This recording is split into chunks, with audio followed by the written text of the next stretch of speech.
መንግስቱ ህገ መንግስት የለውም። ሀገሪቱ ራሴን ችያለሁ ብላ ጎጆ ወጣች ሰሞን ተጽፎ የነበረው ህገ መንግስት ተግባራዊ እንዲሆን የጠየቁ እስር ቤት ተዱሏል። እልፍ ዜጎች ለዓመታት ፍርድ ቤት ሳያቸው መዝገብ ተከፍቶ ዳኛ ጉዳያቸውን ሳይመረምር ለበርካታ ዓመታት በስር እየተንገላቱ አሉ። ምርጫ የሚባል ነገር በሀገሪቱ አይታወቅም። የመንግስት ስልጣን በምርጫ ሳይሆን በመንግስት ውጫ ነው።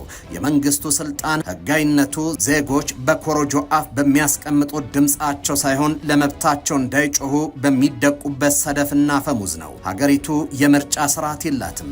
ኢሳያስ እስከ እስትንፋሳቸው መጨረሻ ተመርጧል። ሌላው ዜጎች በመንግስት ከተመረጡ ሃይማኖት ውጪ የመምረጥ መብት የላቸውም። የሚያምኑትንና የሚያመልኩት መንግስት ነው የሚመርጠው። በመንግስት ተለይተው ፍቃድ ከተሰጣቸው ቤተ እምነቶች ውጪ ዜጎች እምነታቸውን ካደረጉ በኮንቴነር እስር ቤቶች ውስጥ ይጣላሉ። የሀገሪቱ ካቢኔ ከተሰበሰበ ቆይቷል። መረጃዎች ከ2018 ጀምሮ የሀገሪቱ ካቢኔ ተሰብስበው ያውቅም ይላሉ። አንድ ግለሰብ ካቢኔም ፓርላማም ሀገርም የኢሳያስ ዓላማ ኢትዮጵያን ማተራመስ ነው። ሾልኮ የወጡ ሰነዶች ይህንን ያጋልጣሉ። ጤና ይስጥልኝ። ሻዕቢያ ኢትዮጵያን ለማውደም ያዘጋጀውን ሰነድ እየቃኘን አብረናችሁን ቆያለን። አብራችሁን ቆዩ።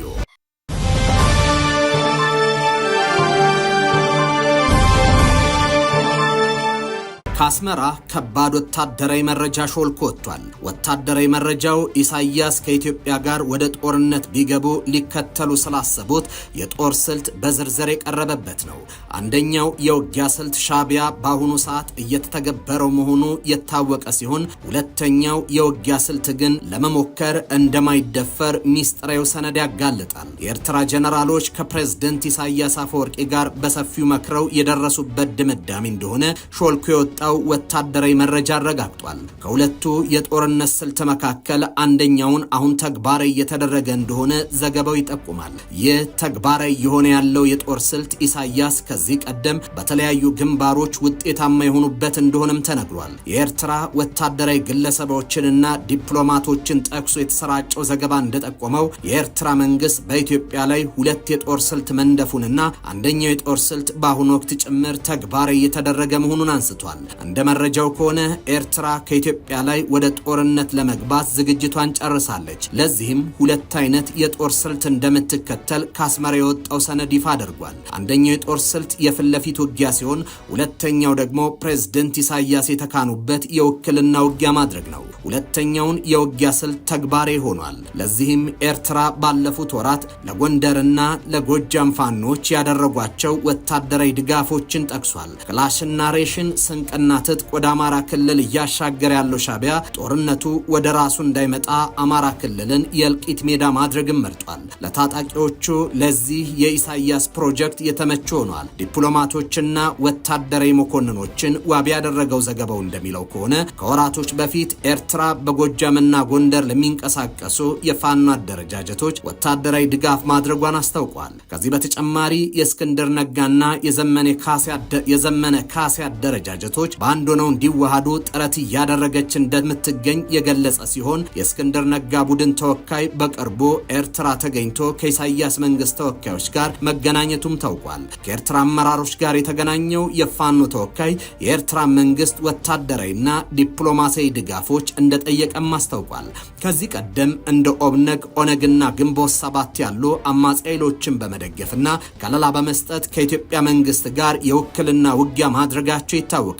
አሁን ታዲያ ፕሬዝደንት ኢሳያስ እንደ ፋኖ እንደ ኦሮሞ ነጻነት ሰራዊት ያሉ ታጣቂ ቡድኖችን መደገፍ መጀመራቸው በእርግጥም ኢሳያስ ወደ ውክልና ጦርነት ስልት መመለሳቸውን ያረጋገጠና የኢትዮጵያ መንግስት ክስም ተጨባጭ መሆኑን ይፋ ያደረገ ነው። ዘገባው የጠቀሰው ሌላ የውጊያ ስልት የፊት ለፊት ውጊያ ማድረግ ነው። የሚሆነው ግን የኢትዮጵያ መንግስት ገፍቶ ነገሮች ከቁጥጥር የሚወጡ ከሆነ እንደሆነ አንስቷል። የኢትዮጵያና የኤርትራ ቅራኔ ከጀመረበትና የአማራ ክልል ወታደራዊ ግጭት ከተባባሰ ወዲህ የፋኖና የኤርትራ ስም በተደጋጋሚ አብሮ ይነሳል። በተለይም በመንግስት አመራሮች በኩል ፋኖ የኤርትራ መንግስት ይደገፋል የሚል ክስ ይሰማል። ይህ ክስ አሁን በማስረጃ ተረጋግጧል። በኢትዮጵያ የሚንቀሳቀሱ ጸረ መንግስት ኃይሎችን የመደገፍ የ20 ዓመት ልምድ ያላቸው ወዲያፉም ለአብነትም የሱዳን ነጻ አውጪ ድርጅት በሱዳን ድንበር፣ አልሸባብ በሶማሌ የደገፉት ታሪክ ሊጠቀስ ይችላል።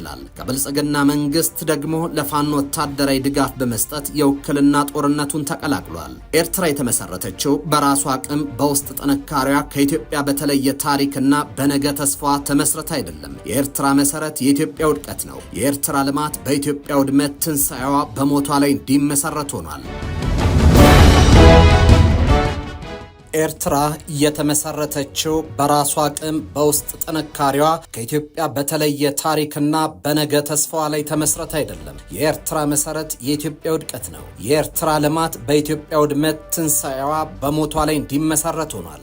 ኤርትራም የመሰረቷት እንድትመሰረት ባንክና ታንኩን ያቃበሉ ሀገራት የመግባቢያ የጋራ ታህታቸው ኮመን ዲኖሚኔተር ይህ መራራቅ ነው። ይህ አይነት የሀገር ፕሮጀክት በፖለቲካ ሳይንስ እሳቤ ውስጥ እንግዳ ነው። አንደኛ፣ ሀገራት በዚህ እሳቤ ውስጥ ሆነው ሀገር ለመመስረት የሄዱበት ርቀት የለም። ሁለተኛ፣ የጎረቤት ሀገር አቅም ሀብት ተቋምጦ ጎጆ የወጣ ሀገር የሌለ በመሆኑ ነው። የሁለቱ ሀገራት የኋላ ታሪክ ግንኙነትን ያጠና አካል ሻቢያ በምን ያክል ጥላቻ እንደተፈጠረ ይረዳዋል። በኢህአዴግና በሻቢያ መካከል የተፈጠረው ትልቁ ቁርሾ ሻቢያ ኢትዮጵያን እየዘረፍኩ ልኑር ሲል አይ በፍጹም የመባሉ ጉዳይ ነው። እርግጥ ኢህአዴግ በትግል ወቅት ያነሳቸው የነበሩ ሀሳቦች ስልጣን እንደተቆጣጠረ የፈጸማቸው የብሔራዊ ጥቅም ላይ የፈጸማቸው ወንጀሎች ዛሬም ኢትዮጵያን ዋጋ እያስከፈሉ ነው። አንዱ የሻቢያ ኢትዮጵያ ቀኝ ገዢ ናት የሚል ትርክትና የሻቢያን የሀገርነት ጥያቄ ተቀብሎ ኢትዮጵያን የባህር በር አልባ የሚያደርገው ውሳኔ